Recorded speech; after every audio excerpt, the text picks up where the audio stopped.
Lok Sabha election का ऐलान होने में अब बस कुछ ही वक्त बचा है, लेकिन दिल्ली से पटना तक के सियासी गलियारों में एक सवाल है कि जो पिछले कई दिनों से सुर्खियों में बना हुआ है।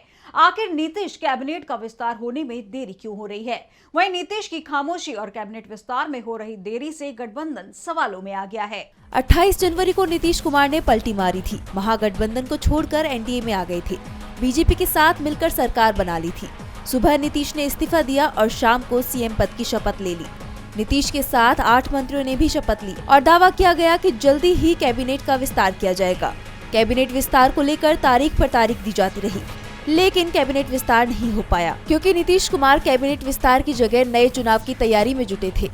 बीजेपी पर दबाव बना रहे थे कि विधानसभा भंग कर दी जाए, लोकसभा के साथ ही विधानसभा चुनाव करा लिया जाए, लेकिन बीजेपी ने नीतीश की डिमांड को ठुकरा दिया, जिससे नाराज नीतीश कुमार विदेश यात्रा पर चले गए। जिस समय चुनाव का ऐलान होने वाला है उस समय नीतीश ब्रिटेन की यात्रा पर हैं। इस बीच नीतीश कुमार जिन्हें 12 मार्च को लौटना था, वो अब एक दिन पहले ही वापस आ रहे हैं। ऐसे में सवाल उठ रहे हैं कि क्या नीतीश कुमार बीजेपी के दबाव में है। चर्चाएं कैबिनेट विस्तार को लेकर भी चल रही है। दबाव बीजेपी का है, जो चुनाव के ऐलान से पहले ही कैबिनेट विस्तार की डिमांड कर रही है। तो नीतीश को कैबिनेट विस्तार के बाद जेडीयू में होने वाली बगावत से डरा रखा है, क्योंकि जेडीयू के अंदर कई विधायक मंत्री पद के लिए अपनी सरकार पर दबाव बना रहे हैं। नीतीश को इस बात का डर लग रहा है कि मंत्री पद नहीं मिलने वाले विधायक बगावत भी कर सकते हैं। ऐसे में नीतीश कैबिनेट विस्तार टालने की कोशिश में है, तो बीजेपी इसके लिए तैयार नहीं है। डीबी लाइव की रिपोर्ट।